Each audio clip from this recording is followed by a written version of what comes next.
예, 인생의 병든 때 그게 힘이다. 인생의 병든 때 그게 힘이다. 라는 제목으로 하나님 말씀 증거하도록 하겠습니다. 88편은 시온의 영광 또는 하나님 나라의 비전과 영광. 그래서 뭐 내용이 굉장히 밝습니다. 88편은 애도하는 겁니다. 병 들었을 때시거든요. 병 들었을 때 노래 어둡습니다. 그래서 별명이 병의 노래입니다. 여기서 하나님께서 주시는 또 메시지가 있다라는 거예요.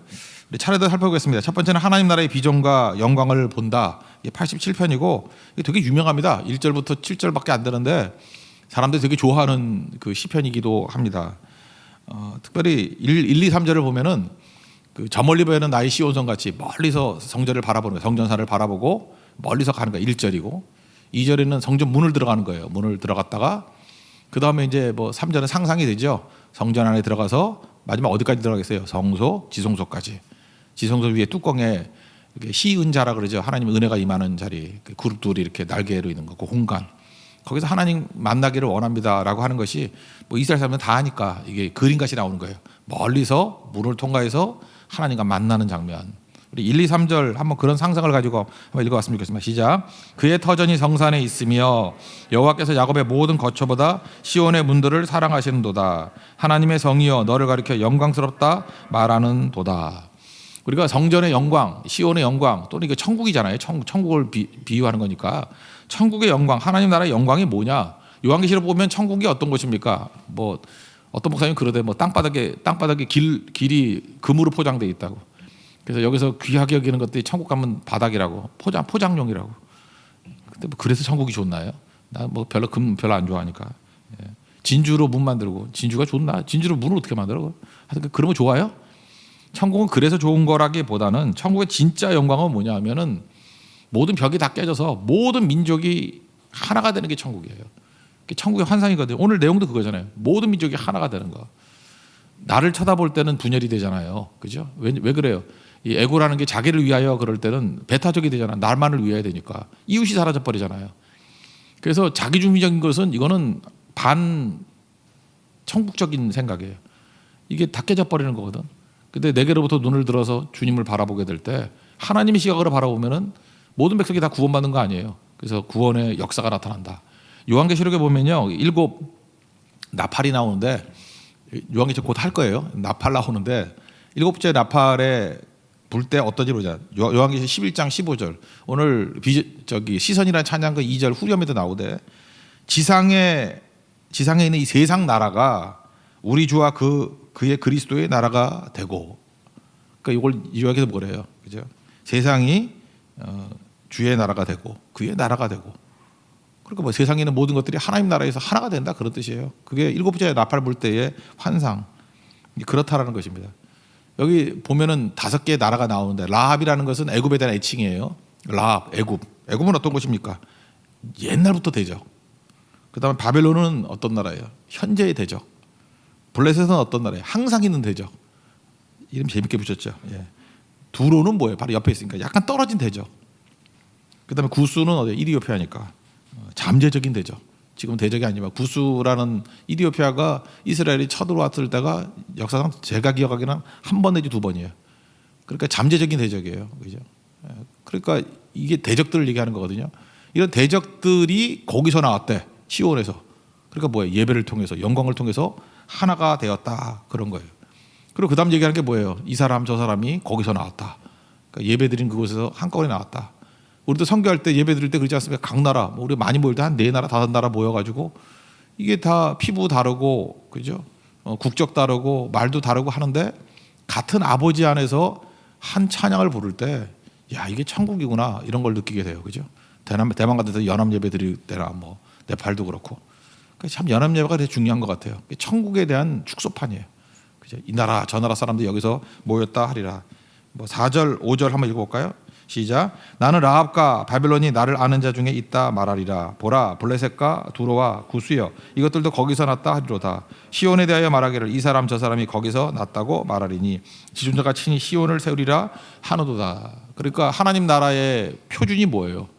원수들이라고 하는 모든 것들이 하나가 돼서 하나님께 예배드리고 이 사람 저 사람들이 다 거기서 같이 예배드리고 거기서 났다라고 얘기하는 거예요. 왜요? 아버지가 같기 때문에. 그게 능력이죠.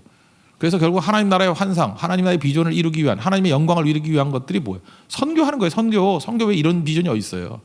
그러니까 마귀가 이거 못하게 하려고 선교 의미를 퇴색해버리고 뭐 선교 안 하게 만들잖아요. 맨날 모여서 우리끼리 조싸우니 하고 예루살렘 교회 같이 자기들끼리만 예배드리고. 왜 안디옥 교회가 중요한 교회예요? 선교적 교회잖아요. 그죠? 선교하는 교회 아니에요. 그럴 때 거기 하나님의 영광이 드러나잖아요. 요한계시록의 교회가 뭐 딴 거예요? 선교적 교회지. 모든 백성들이 다 모여서 하나님 앞에 예배드리라. 세상이 주의 나라가 되고 그게 천국이에요. 그 얘기를 하고 있다는 것입니다. 선교사님들 가운데 지금도 그래요. 이슬람 선교 저도 답답하거든요. 말레이시아 하는데 뭐 쉽지 않잖아요. 그 서부 말레이시아 갔을 때 쿠알라룸푸르에서 뭐 할 게 없더라고. 맨날 살아가가지고 그 뭐 산지족들에게나 복음 증거하고 실제로 그 무슬림한테 전도하는 게 쉽지가 않아요. 함부로 하다가 또 쉽지도 않을 것 같고 전략을 짜기려고 힘든 거거든요. 지금 여기서 설교 시간에 다 전략을 얘기할 수는 없지만 지금 전략적으로 접근하고 있는 건데 그죠? 간접적으로. 그래서 지금 동말레이시아부터 시작하는 거예요. 그죠? 이렇게 연계를 맺어서 그리고 또 무슨 생각이 있어요. 그죠? 이렇게 연계가 돼 있고.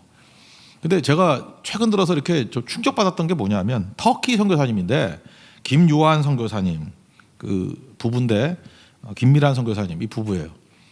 그래서 제가 이렇게 한번 그 인터뷰 기사를 쭉 보니까 이슬람 국가인데 터키가 물론 뭐 세속화된 그러니까 국교라고 하지 않고 그냥 종교 자유가 있는 나라이냐면 터키에서는 예수 믿는 사람 없어요. 그래서 보통 그런 얘기를 많이 해요. 터키에 믿는 사람이 몇 명이냐? 선교사 숫자보다 적다. 선교사가 500명 있다는데 예수 믿는 사람 500명도 안 된 것 같다. 뭐 이런 얘기까지 할 정도예요. 그러니까 터키에는 믿는 사람이 100명 이하라고 그래요. 그렇게 말할 정도로 뭐 제가 전에 들었어요. 그렇게.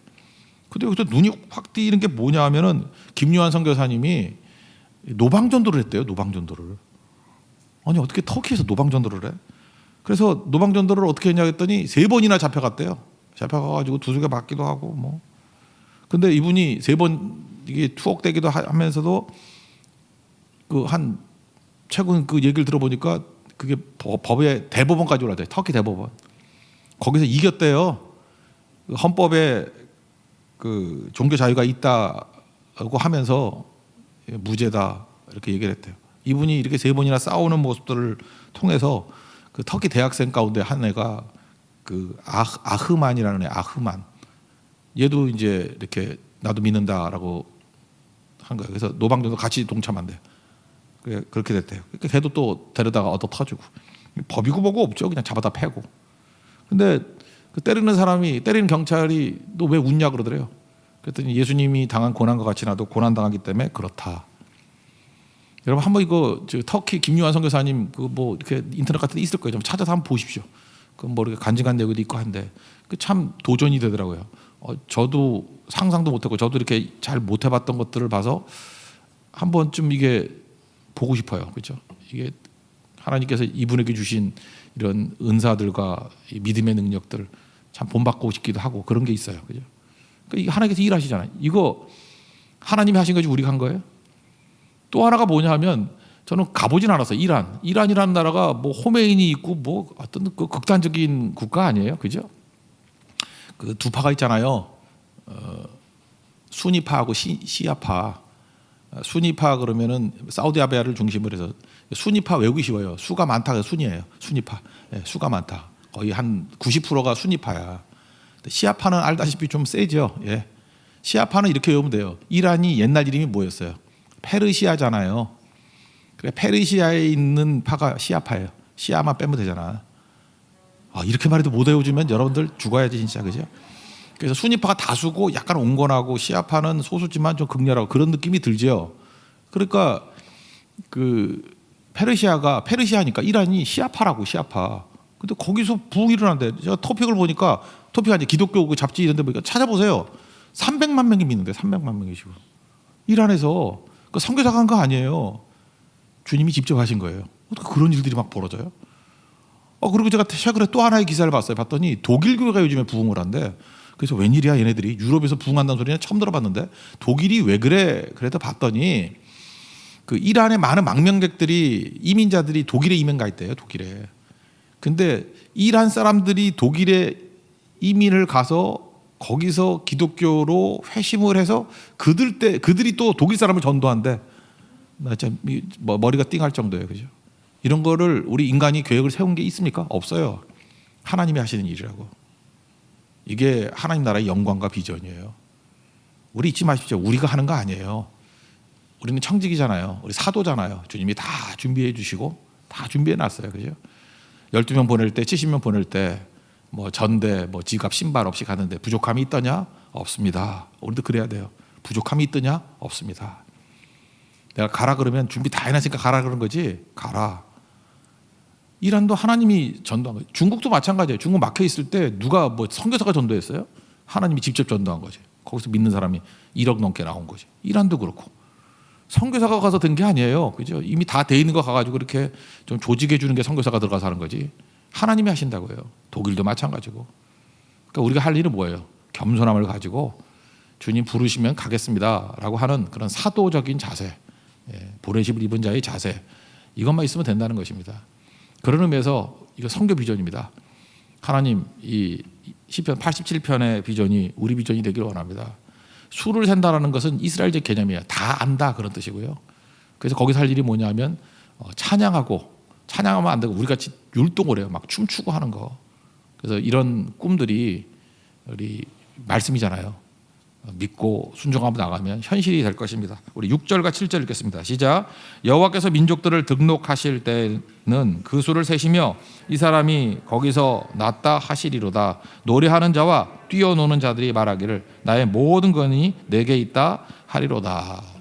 시편 87편이 특별히 우리 같이 선교하는 교회인데 우리의 어떤 중심 말씀이 되어서 이 사람 저 사람이 거기서 났다 하는 그런 능력이 나타나기를 원합니다.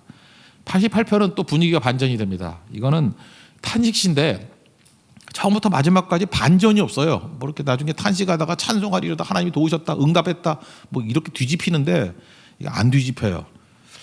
근데도 불구하고 이 기독교 공동체가 이 말씀을 계속 붙들고 있었던 건 뭐예요? 가치가 있기 때문에 그래요. 그래서 초대교회는요, 그 성금요일 예수님 십자가 달리실 때 있죠. 그 고난 주간의 금요일에 시편 88편을 읽었다 그럽니다. 그죠? 주님의 고난 가운데 있을 때 이거를 묵상하고 기도했던 내용이다 이렇게 얘기를 해요. 표제어를 보면은 마할랏, 르안노 이렇게 돼 있죠. 뭐 나눠주에 뭐라 돼 있어요? 병의 노래. 그러니까 아주 깊은 중병에 걸린 사람의 기도예요. 그러니까 큰 병, 죽음 앞에 죽을 병에 걸린 사람의 기도. 여러분들도 이렇게 병 걸린 분들 있지 않습니까? 오늘 이 기도를 통해서 우리 다시 그 회복되고 은혜 가운데 서는 은총의 시간이 되기를 원합니다. 자기 상황을 묘사하는 거예요. 1절부터 7절까지 내용을 보면은 부르시는 거예요. 하나님 내 영혼에 재난이 가득해 있습니다. 스올로 내려갑니다. 이게 뭐 지옥 그런 거거든요. 무덤으로 내려갑니다. 힘이 없습니다. 무기력합니다. 그리고 깊은 웅덩이, 이스라엘의 웅덩이는 요셉도 웅덩이에 빠졌고 예레미야도 웅덩이는 뭐예요? 서서히 죽어가는 걸 웅덩이라 그래요. 서서히 죽어가는 거. 웅덩이에 빠져 깊은 웅덩이에 빠졌습니다. 나 서서히 죽어갑니다. 뭐 그런 뜻이라고요. 1절부터 7절까지 무기력함과 서서히 죽어감 그런 것들을 묘사하고 있습니다. 한번 읽겠습니다. 시작. 여호와 내 구원의 하나님이여 내가 주야로 주 앞에서 부르짖어 싸우니 나의 기도가 주 앞에 이르게 하시며 나의 부르짐에 주의 귀를 기울여 주소서.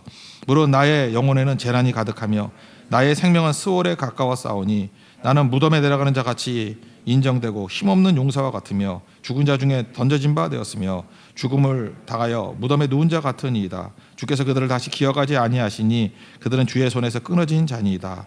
주께서 나를 깊은 웅덩이와 어둡고 음침한 곳에 두셨사오며 주의 노가 나를 심히 누르시고 주의 모든 파도가 나를 괴롭게 하셨나이다. 무기력과 잊혀짐 뭐 그런 거죠. 이스라엘의 컨셉은요 세상이 세 가지로 되어 있다는 거예요. 인간 세상이 있고요. 그 밑에 뭐가 있냐면 스월이 있어요. 스월, 지옥. 스월이 있고 이 히브리 개념이에요. 스월이 있고 스월을 무덤, 뭐 지옥, 뭐 하여튼 지하 세계예요. 스월이 있고 지상 인간 세계.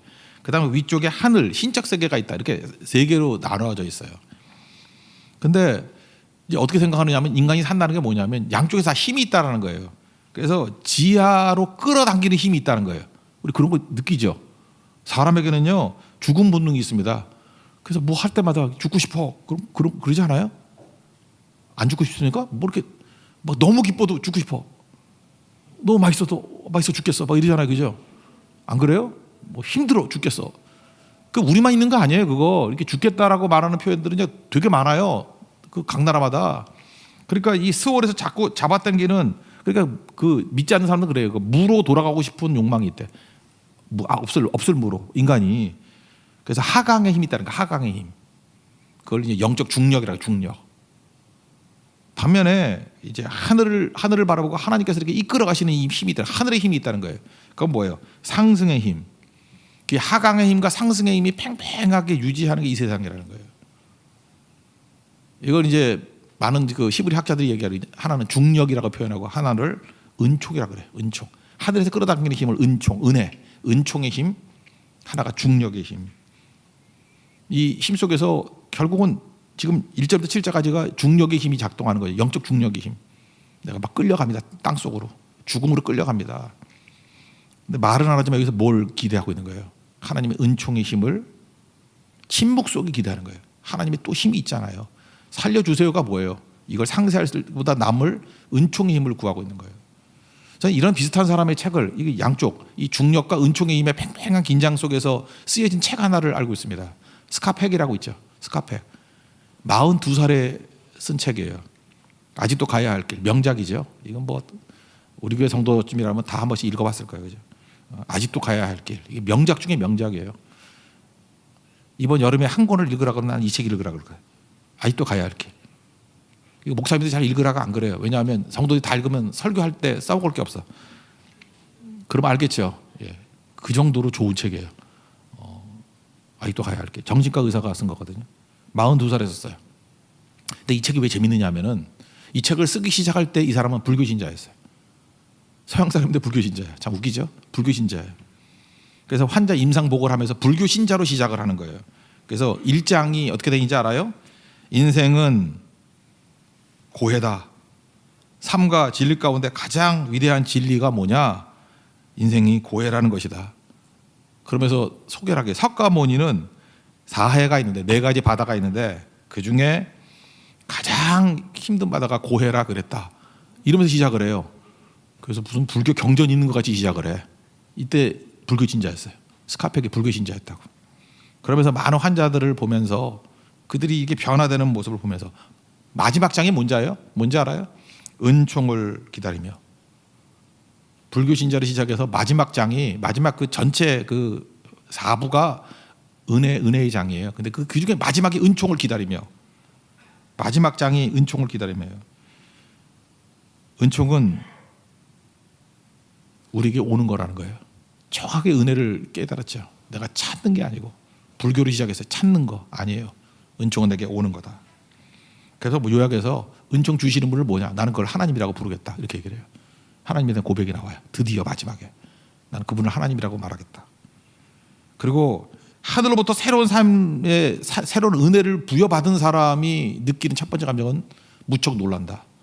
자기 정신과 그 환자들 놓고 얘기하는 거예요. 은총이 임한 자들이 첫 번째 반응이 뭐냐면 다 놀라더라는 거야. 깜짝. 뭐 인생의 놀라면, 와, 이런 게 있구나. 여러분, 기분 병 가운데 사람이 이 은총을 체험해야 돼요. 깜짝 놀라는 거예요. 사실 몸의 병보다 정신병이 더 힘든 거 아니에요? 근데 은총을 체험한 사람들이 깜짝 놀라기 시작하는 거예요. 1순위. 그리고 그 다음부터 두 번째가 마음이 열린다는 거예요. 은총 앞에 마음이 열리고. 셋째, 달라진다는 거죠. 달라진다는 게 뭐예요? 치유받는다는 것이요. 일어서게 되더라. 마지막 결론이 뭔지 아십니까? 은혜만이 고통을 극복할 수 있는 유일한 힘이다. 그 책 마지막이에요. 그러니까 책이 뭐야? 아직도 가야 할 길. 어디로 가야 된다는 거예요? 은혜를 향해서 나가야 된다. 난 너무 재밌어요. 42살에 쓴 책인데, 42살이면 뭐 여기 앞에 앉아있는 형제보다도 더 어릴 때 쓴 거예요. 맞나? 40살인가 여긴? 40. 갑자기 비교가 되니까 마음이 아프네. 예, 그죠? 42살에 불교신자에서 이런 은총이 놀라운 책이라는 것입니다. 그러니까 죽음 앞에서 은총의 힘을 구하는 거잖아요. 우리도 마찬가지예요. 이게 지금 어두컴컴하지만 여기서 뭘 보이는 거예요? 은총의 힘을 지금 바라보고 있는 거라고요. 그러면서 이제 어둠이 주는 유익이 뭐냐면 나를 보게 만드는 거예요. 나를. 도대체 내가 무슨 의미가 있나? 이제까지 하나님도 생각 안 하고 나도 생각을 안 했어요. 이게 뭐하고 똑같냐면 유리 있잖아요. 유리가 있으면은 잘 닦이면 맨날 밖에만 쳐다봐. 창문 가지고 여기도 쳐다보고 여기도 쳐다보고. 그러니까 잘 쳐다보는 게 통찰력 이런 게 능력인 줄 알고 우린 맨날 쳐다보는 것만 배웠어. 근데 어느 순간인가 이게 콱 막혀버려요. 원래 유리 뒷면에다가 그 금속으로 도금, 주로 은도금을 많이 하는데 도금을 하면 그걸 거울이라 그러잖아요. 막히면 거울 되잖아요. 그죠? 이렇게 도금으로 막히면 거울 되잖아요. 거울. 도금으로 안 막힌다 할지라도 뒤에 커튼으로 막혀도 거울 되죠. 좀 보이죠. 빛이 투과가 안 되고 막히면 거울이 된다고. 막히는 순간 뭘 보는 거예요? 나를 보는 거예요. 막히는 순간 하나님을 보는 거예요. 나를 보는 게 하나님 보는 거 아니에요. 그죠? 지금 이 병으로 꽉 막혀 있을 때 한 번도 하나님 진지하게 생각 안 했고 나를 진지하게 생각하지 않았는데 이제 하나님을 생각하는 거예요. 그러면서 이렇게 생각하는 거예요. 하나님을 생각하는데 하나님은 내가 있던 없던 하나님은 존재하죠. 하나님은 스스로 계신 자니까 하나님이 존재한다. 근데 내가 사라지거나 있거나 하나님은 아무 관계가 없어. 이런 생각을 하다가 어디로 생각이 넘어가냐면 내가 꼭 있어야만 되는 이유가 하나 있죠. 관계를 맺으려고 그러면. 그죠? 내가 있거나 없거나 하나님은 존재해요. 하나님이 존재라는 의미를 놓고 볼 때는 내가 있으나 없으나 아무 가치가 없어. 근데 관계를 맺는다 그러면 내가 있어야 되잖아요. 하나님이 나하고 관계 맺길 원하시는 분이니까. 교제하기를 원하시는 분이니까. 하나님 우리를 왜 만들었어요? 우리가 교제하기 위해서. 사랑하기 위해서. 그걸 통째로 찾아낸 거예요. 하나님 그래서 내가 살아야 되겠네요. 주님과 관계하기 위해서. 그런 얘기가 나와요. 특별히 8절부터 10절까지 한번 읽어볼까요? 시작. 주께서 내가 아는 자를 내게서 멀리 떠나게 하시고 나를 그들에게 가증한 것이 되게 하셨사오니 나는 갇혀서 나갈 수 없게 되었나이다. 곤란으로 말미암아 내 눈이 쇠하였나이다. 여호와여 내가 매일 주를 부르며 주를 향하여 나의 손을 들었나이다. 이제 10절이에요. 시작. 주께서 죽은 자에게 기이한 일을 보이시겠나이까. 유령들이 일어나 주를 찬송하리까. 여기서 깨닫게 뭐예요? 내가 살아야 되는 이유가 뭐냐 하면은 주님께서 나를 통해서 기이한 일을 보여주시는 관계를 맺으려고. 그리고 주님께서 나의 찬송을 받기를 원하잖아요. 우리 자녀들이 뭐 어린 자녀들 한 5살 6살짜리 애가 있어야 될 이유가 뭐예요? 삐끼 시키려고? 껌 팔아서 돈 벌라고? 그거 아니잖아요. 걔네들이 아빠, 엄마 하면서 이 찬송이잖아. 관계 맺는 거. 내가 도와주는 게 기쁨이죠. 그죠? 걔 학비 대주고 학교 데려다주고 먹여주고. 어린아이가 할 일이 뭐예요? 외식 가서 사주면은 맛있게 먹으면 되는 거죠. 자기 존재를 알게 된 거예요. 하나님께서 나를 사랑하시고 관계하는 존재라고. 하나님과 교제하고 싶습니다. 살겠다는 얘기예요. 지금 살려주세요. 거기까지 가게 되더라는 것입니다. 이제 마지막 뒷부분이 쭉 나오는데 난 이걸 이렇게 생각해요. 그냥 갑자기 이렇게 뒤집어져 가지고 마지막에 찬송하고 이러지 않고 그냥 계속 어두워요. 그러니까 가벼운 반전이 일어나지 않는다는 것입니다. 이 시는. 우리가 제일 힘든 게 얄팍한 위로죠. 저도 요즘에 신방 가서 하고 싶은 게 그건데 옛날에 뭐 가가지고 마지막에는 뭐 하나님 말씀 증거하고 이렇게 희망을 주고 하는데 어떤 너무 그 고통이 심한 분한테는 마지막 희망의 메시지를 안 주고 그냥 같이 그러니까 성경이 하나님 말씀 주실 땐 전하지만 너무 없을 땐 그냥 가만히 있다 올 때도 있어요. 그냥 가만히 있다가 왜 그게 필요하냐면 애도 기간이 필요하기 때문에 그래. 애도 기간. 슬픔은요 피하려고 하면 더 슬퍼져요. 슬플 때 좀 쭉 슬퍼해야 돼요. 그래야 슬픔이 사라져. 그걸 애도 기간 그래. 애도 기간. 그래서 우는 사람한테 제가 울지 마 이런 거 하지 마십시오.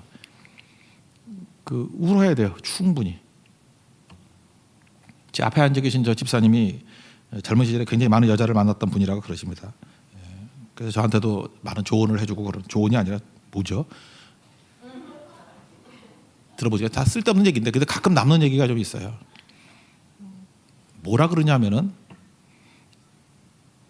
헤어질 때 우는 여자가 있잖아요. 막 우는 여자. 그건 다 잊었다는 뜻이래요.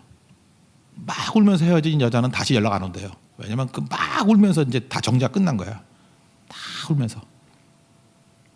근데 안 우는 여자가 있대요. 오빠 잘 가? 이러면서. 뒤끝이 있대, 뒤끝이. 계속 연락하고, 뭐, 앙금이 남고, 풀리지 않고, 힘들어지고, 그죠? 나 그거 굉장히 진리라고 생각해요. 울 수 있다는 건 뭐예요? 떠나보내는 거예요. 그래서 누구하고 헤어지면 애도 기간이 꼭 필요해요. 애도하는 사람은 보낼 수 있어요. 애도 못하는 사람은 못 보내는 거예요. 저는 시편 88편이 그거라고 생각합니다. 이거 피상적으로 그냥 위로로 끝나지 않아요. 그냥 쭉 애도해요. 거기서 느끼는 게 뭔지 알아요? 이제 슬픔을 보내는구나. 이제 곧 기쁨이 오겠구나. 이제 채워지겠구나. 이런 걸 느끼게 됩니다. 제가 이 애도 기간의 중요성을 느끼게 된 게 뭐냐면 고 하영조 목사님 책이 돌아가시고 난 다음에 나온 책이 있어. 그게 나의 하루라는 책인데 하영조 목사님이 23살에 폐결핵에 걸렸대요. 뭐 지금이야 뭐 결핵 뭐 없고 걸리더라도 뭐 병도 아니지만 그때 당시엔 이게 죽을 병이었는가 봐요. 폐결핵이. 그래서 폐결핵 요양원에 들어가 있었답니다. 그러니까 23살 청년이 죽음이죠. 나을 기미도 안 보이고. 그래서 1년 동안 하영조 목사님이 23살 때 폐결핵 요양원에 들어가서 매일같이 쓴 일기예요. 일기를 모아서 책을 낸 거야. 시편 88편 보는 것 같아요. 물론 뭐 할 게 없죠. 할 게. 기도하고 찬양하고 성경 말씀이 있는데 계속 애도. 근데 23살의 청년의 1년 동안 일기에서 제가 느낀 게 뭐냐면 그분 평생에 했던 사역의 모든 엑기스가 거기 다 들어가 있어. 그게 단순하게 슬픔 보내는 애도만이 아니고 제가 오늘 그랬잖아요. 그죠? 인생의 병든 때 그게 힘이라고. 인생의 모든 에너지와 힘을 거기서 다 얻었더라고. 그 1년 동안의 폐결핵 요양소에 있으면서 그분이 했던 평생의 사역의 모든 인사이트, 하나님의 은혜, 능력 거기서 다 얻게 되더라고요. 그래서 우리는 잘 몰라요. 모르는데 하나님께서 우리에게 어둠을 주시고 슬픔을 주시면 그냥 주님 바라보면서 애도하십시오. 쭉. 영원히 애도하지 않아요. 그때 엑기스 힘이 생기는 거고요.